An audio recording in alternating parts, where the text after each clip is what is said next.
Assalamualaikum warahmatullahi wabarakatuh. Izin memperkenalkan diri, nama saya Lutfiana Devi dengan NIM 402-104-1011 dari Prodi D3 Kebidanan. Baik, di sini saya akan menjelaskan tentang siklus menstruasi. Apa sih siklus menstruasi itu?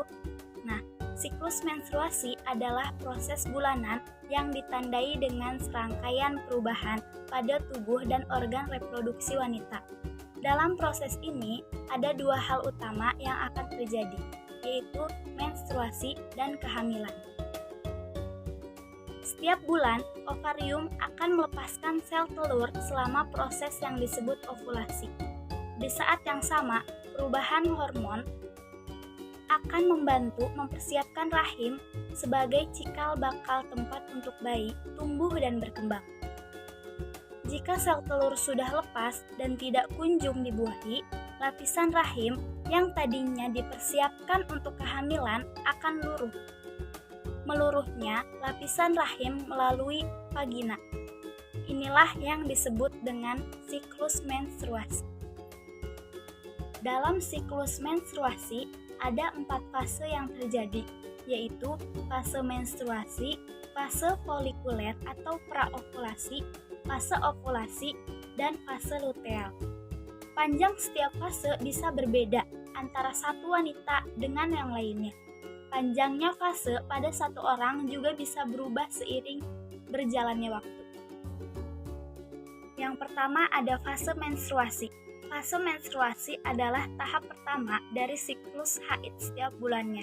Fase ini dimulai ketika sel telur yang dikeluarkan ovarium dari siklus sebelumnya tidak dibuahi. Hal ini membuat kadar estrogen dan progesteron turun. Lapisan rahim yang menebal dan sudah dipersiapkan untuk mendukung kehamilan pun tak lagi dibutuhkan. Akhirnya, lapisan rahim ini luruh dan keluar dalam bentuk darah yang disebut dengan menstruasi. Selain darah, vagina juga akan mengeluarkan lendir dan jaringan rahim. Pada fase ini, juga akan mengalami berbagai gejala yang dapat dirasakan berbeda oleh tiap orang, seperti kram perut, payudara terasa kencang dan nyeri, perut kembung, mood atau suasana hati mudah berubah, menjadi mudah marah, sakit kepala, merasa lelah dan lemas, atau sampai sakit pinggang. Nah, dalam satu siklus, menstruasi rata-rata berlangsung selama 3-7 hari.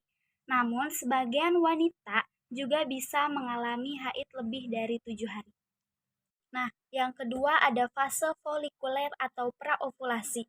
Fase folikuler atau praovulasi dimulai di hari pertama haid. Di saat itu pula, hormon perangsang folikel mulai meningkat. Kondisi ini dimulai ketika hipotalamus mengirimkan sinyal ke kelenjar pituitari dan melepas zat kimia yang disebut dengan hormon pelepas gonadotropin. Hormon ini mendorong kelenjar hipofisis untuk menghasilkan peningkatan kadar hormon lutein dan FSH.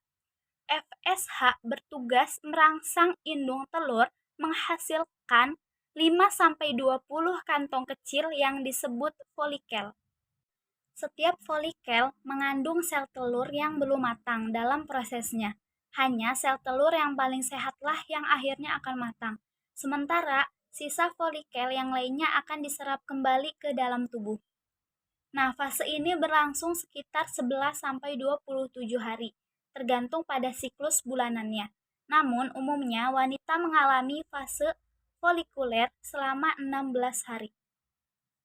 Nah, yang ketiga ada fase ovulasi. Meningkatkan kadar estrogen selama fase folikel atau praovulasi memicu kelenjar pituitari untuk melepaskan hormon luteinizing. Di fase inilah proses ovulasi dimulai. Ovulasi biasanya terjadi di pertengahan siklus, yaitu sekitar 2 minggu atau lebih sebelum mulai menstruasi. Nah, ovulasi di sini adalah proses ketika ovarium melepaskan satu sel telur yang matang. Telur ini kemudian bergerak ke tuba falopi menuju rahim untuk dibuahi oleh sperma. Masa hidup sel telur biasanya hanya sekitar 24 jam untuk sampai bertemu sperma. Fase ovulasi adalah satu-satunya kesempatan terbaik sepanjang siklus menstruasi untuk kita yang berkesempatan hamil. Setelah 24 jam, sel telur yang tak bertemu sperma akan mati. Ketika ovulasi, wanita biasanya mengalami keputihan kental dan lengket berwarna bening seperti putih telur. Suhu basal tubuh juga akan meningkat. Nah, apa sih suhu basal tubuh ini? Suhu basal tubuh ini adalah suhu terendah yang dicapai selama istirahat atau dalam keadaan tidur. Suhu normal tubuh berada pada kisaran 35,5 sampai 36 Celcius. Namun, saat ovulasi, suhu akan naik menjadi 37 Celcius sampai 38 Celcius. Nah, yang keempat yaitu fase luteal. Saat folikel melepaskan telurnya, bentuknya berubah menjadi korpus luteum. Korpus luteum melepaskan hormon progesteron dan estrogen. Peningkatan hormon di fase keempat menstruasi ini berfungsi menjaga lapisan rahim tebal dan siap untuk ditanamkan telur yang telah dibuahi. Jika positif hamil, tubuh akan menghasilkan human chorionic gonadotropin atau HCG. Hormon ini membantu menjaga korpus luteum dan menjaga agar lapisan rahim tetap tebal seterusnya. Namun, jika tidak hamil, korpus luteum akan menyusut dan diserap oleh lapisan rahim. Kemudian, kadar estrogen dan progesteron akan perlahan menurun, membuat lapisan rahim akhirnya terlepas dan meluruh. Nah, apabila positif tidak hamil, di fase ini akan mengalami gejala yang disebut dengan sindrom pramenstruasi atau PMS. Berbagai gejala yang biasanya muncul yaitu perut kembung, suasana hati mudah berubah, sakit kepala, berat badan bertambah, rasa ingin terus makan, atau sulit tidur. Nah, fase luteal biasanya berlangsung selama 11 hingga 17 hari. Namun rata-rata wanita mengalaminya selama 14 hari. Baik, mungkin hanya itu yang bisa dapat saya sampaikan, kurang lebihnya mohon dimaafkan. Wassalamualaikum warahmatullahi wabarakatuh.